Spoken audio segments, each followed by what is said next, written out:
قابل احترام معزز سامعین اور میری دینی و اسلامی ماں اور بہنوں، آج کی اس مجلس میں عظمت صحابہ رضوان اللہ تعالی علیہم اجمعین کے عنوان کے تحت حضرت ابوبکر صدیق رضی اللہ تعالی عنہ کے فضائل بیان کرنا ہے۔ چنانچہ سب سے پہلے قرآن مجید میں حضرت ابوبکر صدیق رضی اللہ تعالی عنہ کا جو ذکر ہے اس کو بیان کیا جا رہا ہے۔ قرآن مجید میں حضرت ابوبکر صدیق رضی اللہ تعالی عنہ کو رسول اللہ صلی اللہ علیہ وسلم کے دین کی تصدیق کرنے والا فرمایا گیا۔ چنانچہ ارشاد ربانی ہے، والذی جاء بالصدق وصدق به اولئک هم المتقون، وہ ذات جنہوں نے سچ لے کر آئی اور جس نے اس سچ کی تصدیق کی، یہی لوگ متقی اور پرہیزگار ہیں۔ اس آیت کریمہ میں سچ لانے والوں سے مراد رسول اللہ صلی اللہ علیہ وسلم ہیں اور تصدیق کرنے والوں سے مراد حضرت ابوبکر صدیق رضی اللہ تعالی عنہ ہیں، اور اگر صدق بہ سے مراد عام معنی مراد لیا جائے تو بھی صدیق اکبر رضی اللہ تعالی عنہ کا نمبر ہی سب سے پہلے ہے، کیونکہ مردوں میں سب سے پہلے اسلام کی تصدیق کرنے والے اور ایمان قبول کرنے والے حضرت ابوبکر صدیق رضی اللہ تعالی عنہ ہی ہیں۔ صحابہ کرام کی اسلام اور ایمان قبول کرنے والوں کے اعتبار سے دو جماعتیں ہیں۔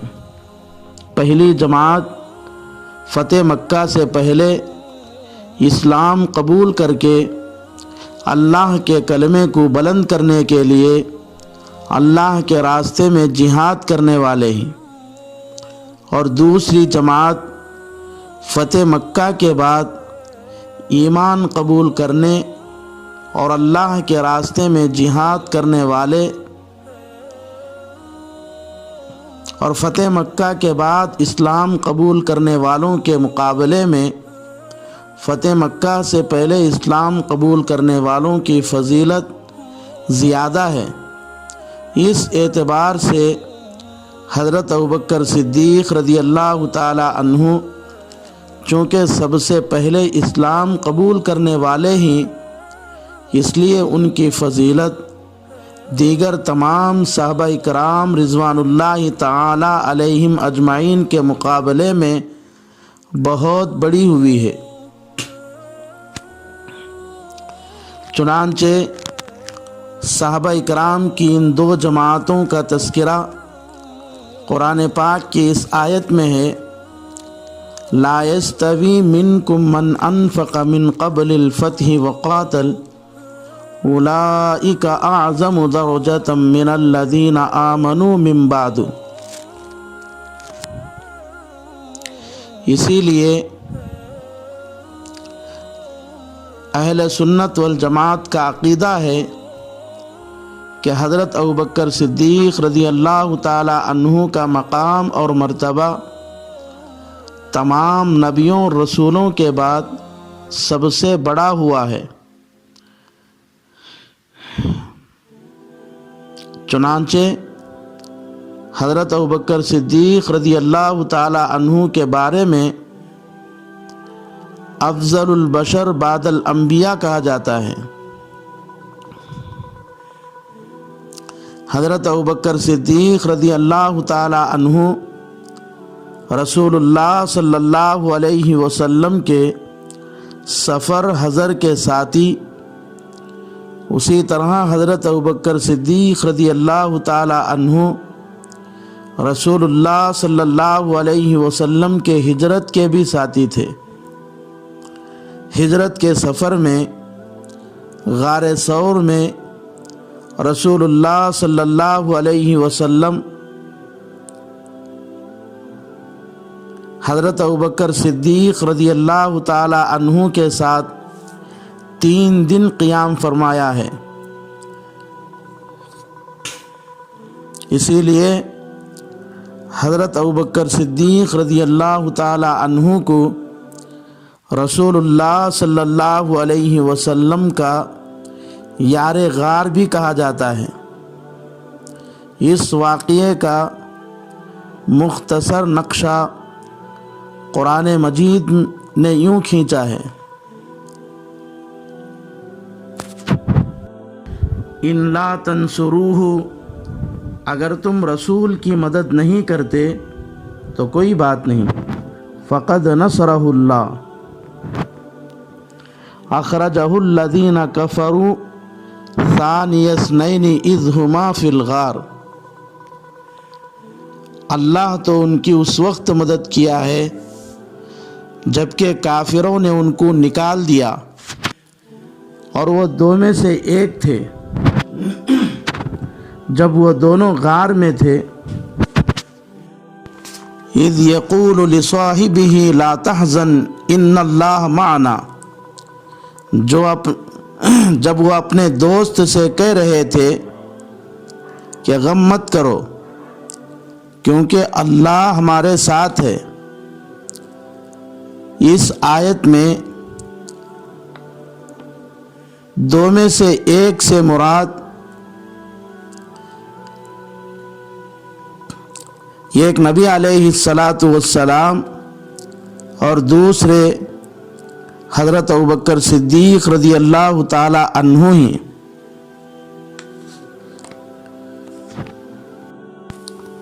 اس آیت سے حضرت ابوبکر صدیق رضی اللہ تعالی عنہ کے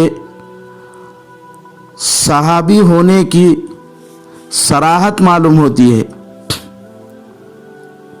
اس لیے حضرت ابوبکر صدیق رضی اللہ تعالی عنہ کے صحابی ہونے میں